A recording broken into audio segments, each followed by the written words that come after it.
లోక్సభ ఎన్నికల షెడ్యూల్ వస్తుందని ఆశతో చూస్తున్న పార్టీలకు అంతకంటే ముందే పాలమూరు జిల్లా స్థానిక సంస్థల ఎమ్మెల్సీ ఉప ఎన్నిక షెడ్యూల్ విడుదలైంది. ఇప్పటికే రాష్ట్రంలో కాంగ్రెస్ పార్టీ అధికారంలోకి రావడంతో వచ్చిన ప్రతి ఎన్నికకు వేల సంఖ్యలో అప్లికేషన్స్ వస్తున్నాయి.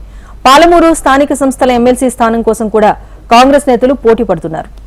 పార్లమెంట్ ఎన్నికల నోటిఫికేషన్ రాలేదు కానీ రాష్ట్రంలో ఎలక్షన్ హీట్ పెరిగిపోయింది. ఒకవైపు అభ్యర్థుల ఎంపిక, మరోవైపు ప్రచార సభలతో ముందుకు దూసుకువెళ్తోంది కాంగ్రెస్ పార్టీ. ఇంతలోనే పాలమూరు జిల్లా స్థానిక సంస్థల ఎమ్మెల్సీ ఎన్నికల షెడ్యూల్ వచ్చింది. దీంతో రాజకీయ పార్టీలన్నీ అభ్యర్థుల ఎంపికలు పడ్డాయి.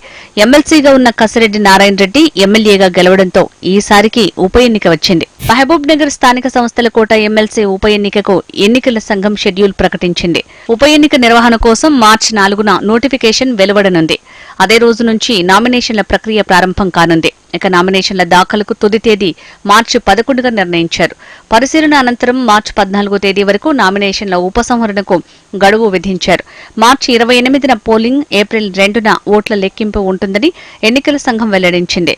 ఉమ్మడి జిల్లాకు చెందిన ఎంపీటీసీలు, జడ్పీటీసీలు, కౌన్సిలర్లు, ఎమ్మెల్యేలు, ఎంపీలు సుమారుగా 1394 మంది ఈ ఎన్నికల్లో ఓటు హక్కును వినియోగించుకోనున్నారు. అసెంబ్లీ ఎన్నికల్లో పోటీకి అవకాశం దక్కని ఉమ్మడి పాలమూరు జిల్లా కాంగ్రెస్ ముఖ్య నేతలు ఈ ఎమ్మెల్సీ స్థానంపై ఆశలు పెట్టుకున్నారు. అయితే మాజీ మంత్రి చిన్నారెడ్డిని లేదా ముదిరాజ్ సామాజిక వర్గానికి చెందిన నేతను పోటీలో నిలుపుతారని భావించారు. తాజాగా చిన్నారెడ్డికి కేబినెట్ ర్యాంక్తో ప్రణాళిక సంఘం ఉపాధ్యక్షుడిగా బాధ్యతలు అప్పచెప్పారు. దీంతో రేసులోకి ఇటీవలే పార్టీలోకి చేరిన పారిశ్రామికవేత్త మన్నె జీవన్ రెడ్డి, మరొకవైపు ఇప్పటికే 2 సార్లు ఎమ్మెల్సీగా పోటీ చేసిన హర్షవర్ధన్ రెడ్డి కూడా బరిలో ఉన్నారు. మెజారిటీ ఎంపీటీసీలు, జడ్పీటీసీలు, కౌన్సిలర్లు బీఆర్ఎస్కే ఉండటంతో పోటీ చేసేందుకు బీఆర్ఎస్ నేతలు కూడా ఆశపడుతున్నారు. ఇప్పటికే మాజీ మంత్రి శ్రీనివాస్ గౌడ్ ప్రయత్నాలు చేస్తున్నట్టుగా తెలిసిందే. దేవరకద్ర మాజీ ఎమ్మెల్యే ఆల వెంకటేశ్వరరెడ్డి పోటీ చేయాలనే ఆలోచనలో ఉన్నట్టు సమాచారం.